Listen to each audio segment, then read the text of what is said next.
Hi everyone, welcome back to another video. My name is One of One, but you can call me Seven, and we've we've realized something horrible. There is a choice that Okabe has to make. All of the things that he's done have led up to this, which he thought was going to just be saving Mayuri and everything would be okay. The horrible dystopian future that Suzuha described would be averted and everyone would get to live happily ever after, but that's not what's going to happen.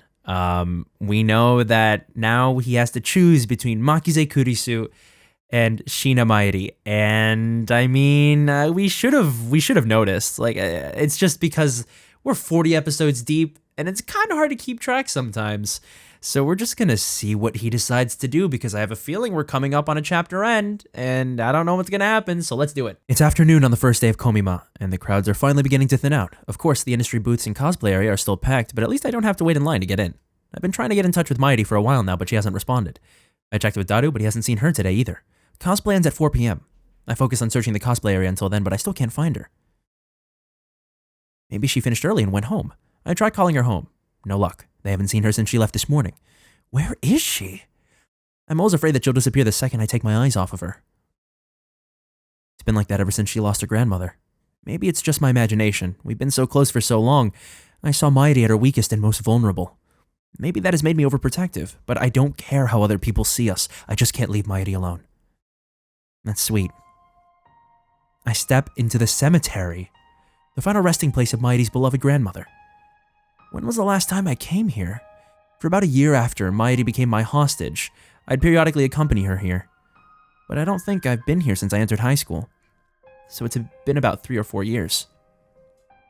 As I get closer to Mayuri's grandmother's grave, I begin to hear a voice. It's Mayuri. I'd recognize her voice anywhere. It sounds like she's talking to someone. I approach quietly. Oh, Mayuri. Why are you back here, man? What's got you back here? And what's up with this shadow? I mean, obviously it's being cast by the other grave in front of this one, but why? I don't like this imagery. This makes me uneasy. Hey, Granny. Mayuri is standing there talking to the grave. What a relief. She hasn't disappeared. I decide to watch silently from a short distance away. I've been having scary dreams lately. For a second, I wonder if she's learned to commune with the dead, but no, she's just talking to herself. In my dreams, bad things keep happening to me. Like someone shoots me, or a car hits me, or I get run over by a train. What? Don't tell me. It's so real, it hurts so much, and I feel so sad, and I try to call out for help, but nothing comes out. Why do you think I'm having these dreams? Does she remember her deaths? All of them? Is she inheriting memories like I do? And you know, they always end the same way. Mayashi's crying, and Okarin comes to save me. Mayashi tries to say thank you, Okarin, but Okarin can't hear my voice. He holds Mayashi and makes a very sad face like he's going to cry. But he never does, you know? I can tell he's forcing himself not to cry. Come to think of it. Both Ferris and Lukako remembered their memories from before the past changed. I used to think that memories couldn't be shared between world lines. I used to think that I was the exception with reading Steiner. Maybe that's not the case. Maybe everyone has the same power and the only difference is how strong it is. Maybe reading Steiner is nothing special after all. That makes Mayashi even more sad. I try to say sorry, but he still can't hear. And that's when I wake up. Why am I having these dreams? I failed so many times to save her. I've watched her die again and again. Everything I've done has been to prevent that from happening, and yet have the memories of those deaths been tormenting her as she sleeps? I bite my lip in frustration. I still have a terrible decision to make. Do I save Mayuri, or do I save Kurisu? There's no perfect ending here. I can't save them both.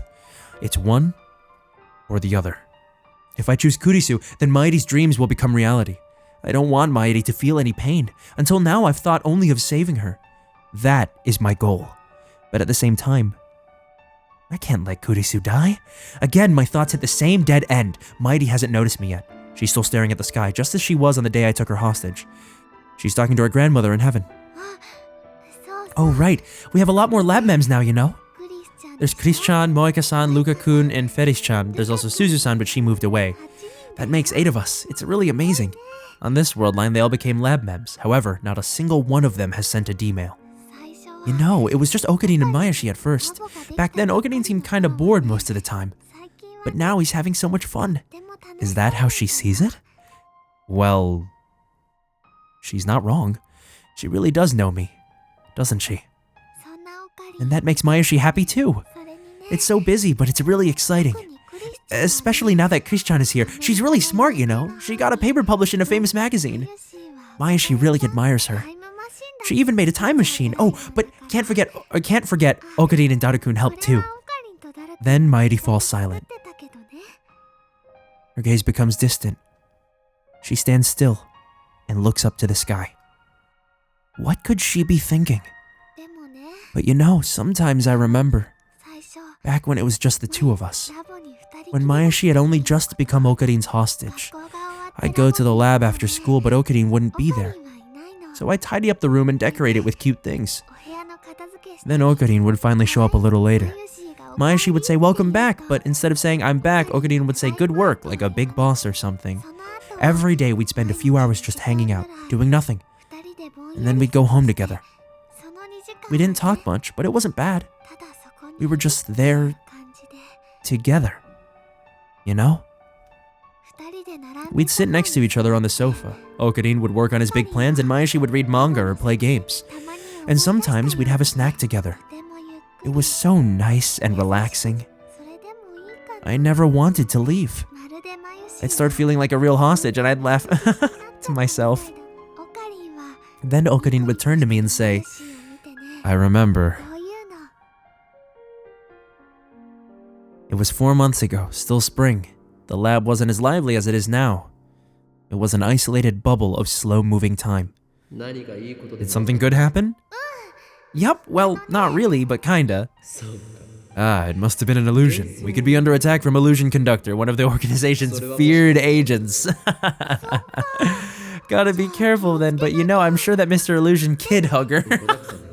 That sounds worse, actually, than Miss Illusion Conductor. I'm sure he's not a bad guy. It was nothing. Just meaningless chatter to pass the time. I felt so happy there. So happy I could cry. I wanted to stay like that forever. But that doesn't mean I don't like how things are now, okay? Mayuri shakes her head in denial. Finally, she stops looking up at the sky and bows her head instead. You know, I haven't talked to Okadin much lately. Maybe Mayashi is getting a little lonely. It's true. I haven't had time to talk to her lately. But that's because I've been fighting to prevent her death, to keep her dreams from coming true. Also that Mayuri will keep smiling. I never again want to see her cry like she did on the day her grandmother died. But you know, I don't want to be a burden on Okadin. That word again, burden. I've never thought of her as a burden. Mayashi's just one big nuisance, isn't she?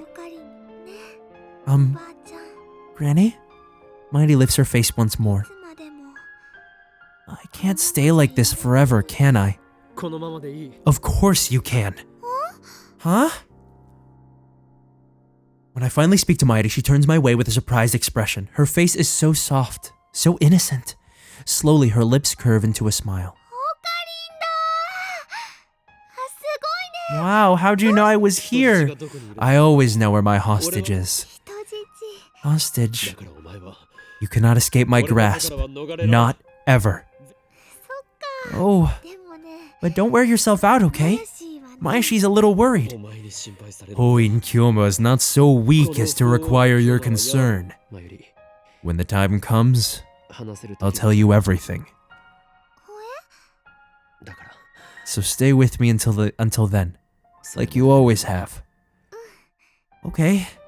Mayuri stands up and turns to the grave once more. As an offering, she leaves a brand new white lily, as well as some dango dumplings. Well, I guess we're heading back. Shouldn't we get some dango for ourselves first? Back when we used to visit the cemetery together, it was part of our daily routine to eat dango on the way back. Mochiron dayo. Okay. Okay, we haven't seen this point of view in a hot minute. Akiba is empty again today. The otaku have all made the exodus to Komima for the second day of battle. But come nightfall, they will return to Akiba like a victorious army laden with spoils, and the streets will be chaos. I know Dario has gone to Komima. The question is, has Mayuri? I hope she has. I want things to be normal again. I remember what I heard yesterday, the feelings Mayuri expressed at her grandmother's grave. The events of the last few weeks have affected her as well. After I escorted Mayuri home from the cemetery, I spent the whole night racking my brain for a third option, a way out of this mess. My thoughts were a jumble, ideas coming and going too fast to judge which were right and which were wrong. But of course, there isn't a right choice here, for in the end, it always comes back to the same question. Who do I let die? And no matter how I try to dance around it, the answer is always the same. I can't choose. Is there no one else who can make this decision? No. Even if there were, I know I'd never accept their choice, whatever it happened to be. Once again, I'm heading for the roof of Radicon. It's grayer here. I had to get out of the lab. Mayuri or Kurisu might return at any moment, and I can't face them now. I look up at the sky. The clouds are dark and heavy. It could start raining any minute now. I thought that I was alone, but someone was here before me. Kurisu is lying in the middle of the roof, arms and legs spread as if making a snow angel. Oh my god. Oh, that gave me chills. The image of Kurisu in a pool of blood flashes through my mind. Is she alright? I run towards her, but before I make it halfway, she suddenly sits up and turns to face me. Okabe. You're alive. What a dumb thing to say. Fortunately, it looks like Kurisu didn't hear me. She's busy combing her disheveled hair with her fingers. I breathe a silent sigh of relief. Right. I forgot I might run into you here. What were you doing? Thinking. Oh.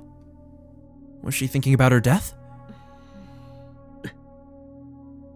I don't know what to say, so I keep my mouth shut. Kurisu appears to be in the same boat. She's staring at the capsule toy dispenser in the corner, her face wearing the usual frown. The awkward silence drags on. When you think about it, Kurisu's fate rests in my hands. My decision will determine whether she lives or dies. Her fantastic hypothesis yesterday was a desperate attempt to construct a scenario where she doesn't die. Even if she believes that her theory is correct, it must be difficult for her to avoid imagining her own death. I force a smile. I'm getting really uncomfortable here. Looks like I'm in your way, so I'll just go. Oh, okay. Damn, I was expecting a sarcastic remark like, since when do mad scientists have manners or something? Just then, something cold lands on the tip of my nose. When I look up, raindrops start landing on my forehead, an evening shower. It's only going to get more intense, and quickly. Kurisu hasn't moved a muscle. She's just standing there with her arms folded, staring at the ground as if she doesn't notice the rain at all. Hey, it's raining. Huh? Oh, yeah. She's acting strange, like her mind is elsewhere. I knew it.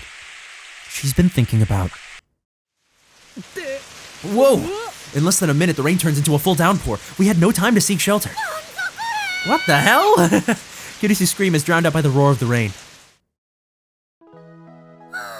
Phew, what a surprise. How romantic. That's what you get for tempting the sky gods. Now safely inside the building, we take a moment to catch our breath. It's been a week since Suzuha's time machine had disappeared, but Radicon is still closed. The lights are off, and it's pretty dark inside. You should have warned me sooner. Even my underwear's soaked. Same here. I bet you're glad it's dark, huh? What do you... Oh my god. Yeah, whatever, man. Oh, sneeze time. Cold? I'm not stripping naked if that's what you're suggesting. Jeez, man. Calm down, will you? Sheesh. Oh, God. Another word, I'll make you eat your cerebral neocortex with ponzu sauce. Please, spare me that horror. Still, these wisecracks are a welcome distraction.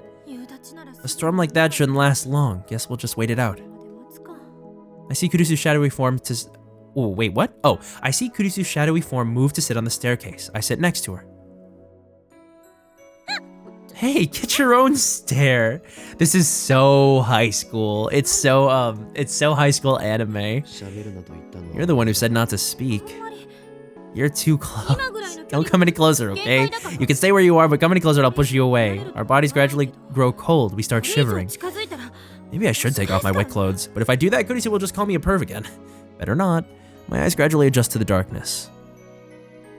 Ah, there we go. Another CG. I can see Kurisu more clearly now. She's huddled up against the wall. This is such a tonal shift from what we just had. Like, God. She paints such a small figure. Jeez. How can you see where I'm looking? Does she have infravision? So you were looking. Damn, she used leading question on me. Oh my God, it's such a... I'm getting whiplash, man. That's such a high-level technique. I avert my eyes from Kurisu and take off my lab coat. That's when I notice my coat is torn at the shoulder. Damn, must have caught on something when we ran inside. What are you talking about? Just a little tear in my coat? Is clumsiness one of your character traits? Don't be ridiculous. I'm a mad scientist. I bear the curse of insanity, not clumsiness.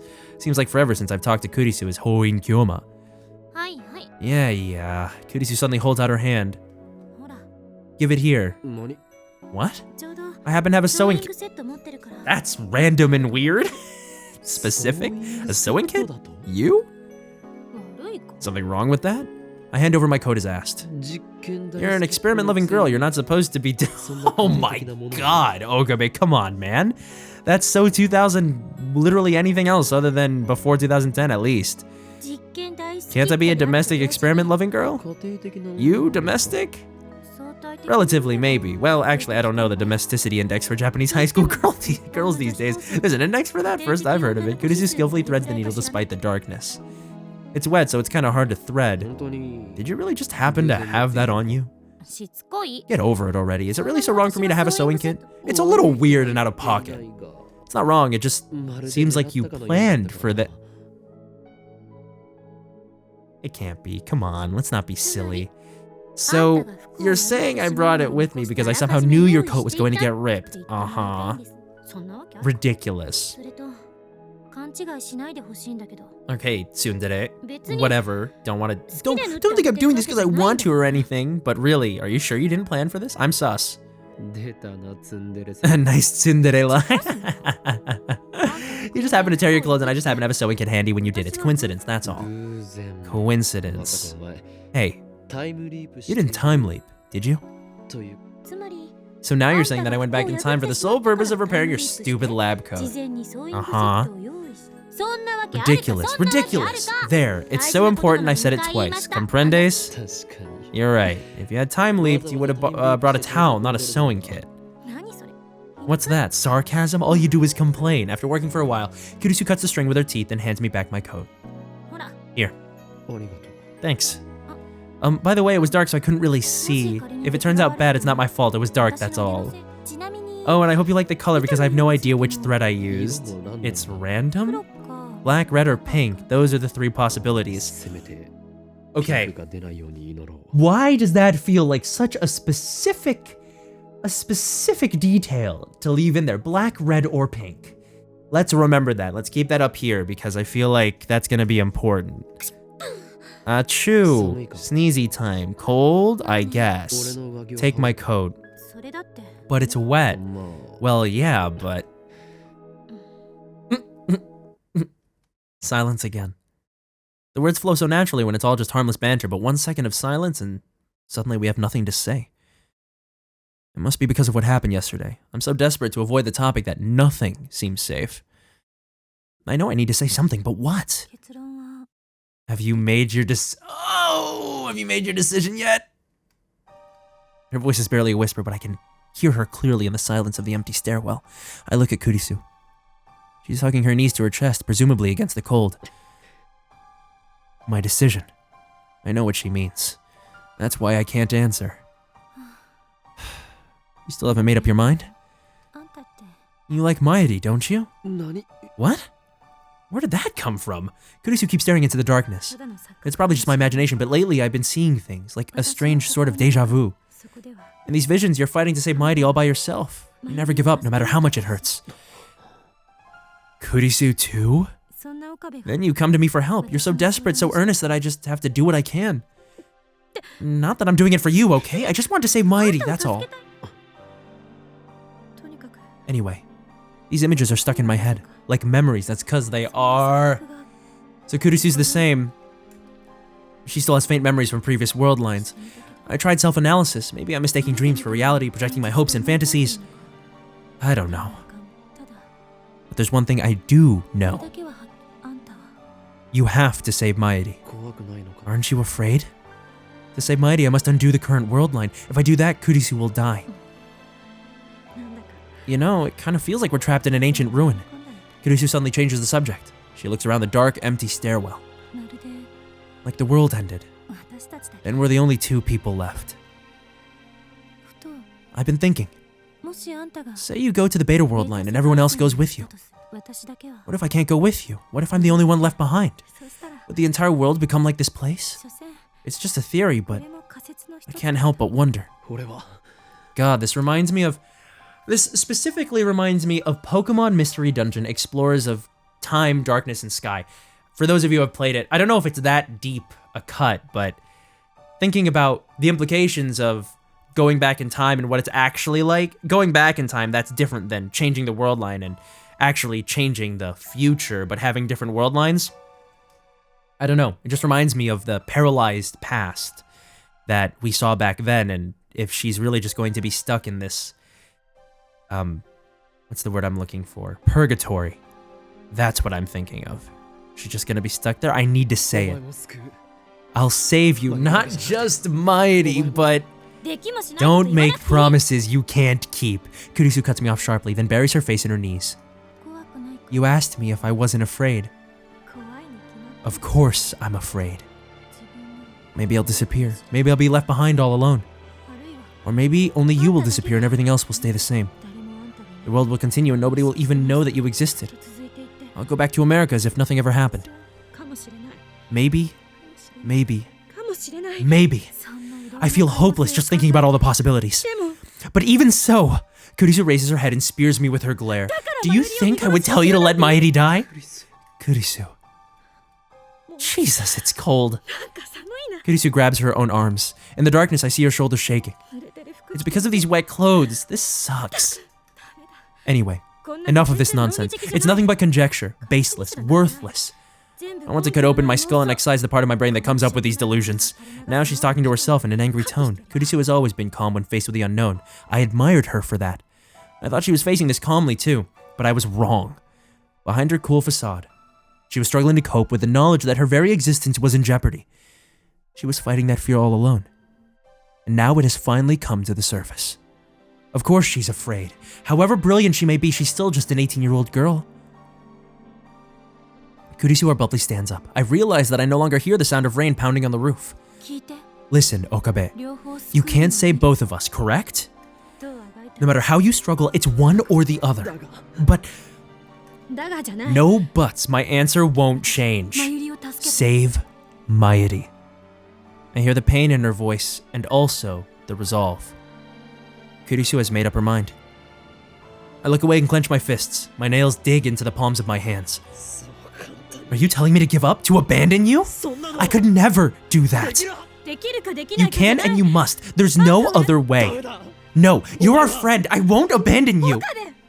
Oh boy. Kurisu drops to her knees and grabs me by the collar. I gasp for breath as she stares into my eyes. Her eyes are hard and stern. It's always like this when she scolds me. Always the same glare. Is there another solution? There isn't. Is there? I don't want to live if it means sacrificing Mayuri. If you don't save her, I'll never forgive you.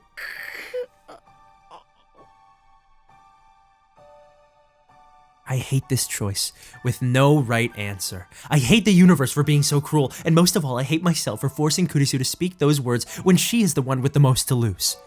Tears well up in my eyes, but I bite my lip and hold them back. Is there really no other way? I can't bear it. I look straight back at Kurisu as she holds me by the collar and tightly embrace her slender body. Her clothes are still wet from the rain, but all I feel is warmth radiating from the core of her being. But you're right here. Why does it have to be this way? Tension drains from her back and her hands. She gives her whole body to my embrace. Thank you. I know you're hurting for me, but you've done enough. I'm fine. So just think about Mayuri, okay? Despite her fear, Kurisu has made her choice. It's time for me to do the same. I need to decide, here and now, the future of the world. Which friend to let die? Holding Kurisu tightly, I whisper into her ear. Hello? Huh? What? Wait. Oh. No. No, not like this. No. I'm sorry. A meaningless apology. I want to save Mayuri more than anything. These words are a death sentence, but I force myself to speak them. It takes every ounce of willpower I possess. I can't save you. I know. When I finish, I feel as if a great weight has left my shoulders, and at the same time as if 1,000 needles are stabbing into my heart. Kurisu weakly returns my embrace, then she lets go and stands up. Well then, there's already a look of relief on her face. I'm heading back. Back? Where? To America? The lab, of course. I need to dry my clothes. I want to take a shower too. In that case, we should go back together. But before I can suggest it, Kurisu beats me to the punch as if she read my mind. You stay here and soak for a while. Understand? We can't go back together. That's her verdict. Understand. I hang my head and shut my eyes. Kurisu's footsteps fade into the distance. I wrap my arms around my body. Even though it's summer and sweltering hot, I can't stop my body from shaking. I realize that part of me is relieved that Kurisu left alone. At least I won't have to face her again, to look upon the face of the girl I chose to die. I'm a coward. I'm a coward. And there he goes. Laughing like the mad scientist he is.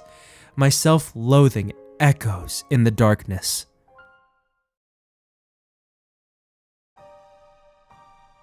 I wait about 2 hours before returning to the lab. Kurisu is already gone when I get there. Cease to inquire what the future has in store and take as a gift whatever the day brings forth. Horace, Italian philosopher. I'm going back to my hotel. Do what needs to be done. Good night. See you, she says in the subject line. All she left is a single email. I sit down on the sofa. While drying my hair with a towel, I look towards the PC in the corner of the room.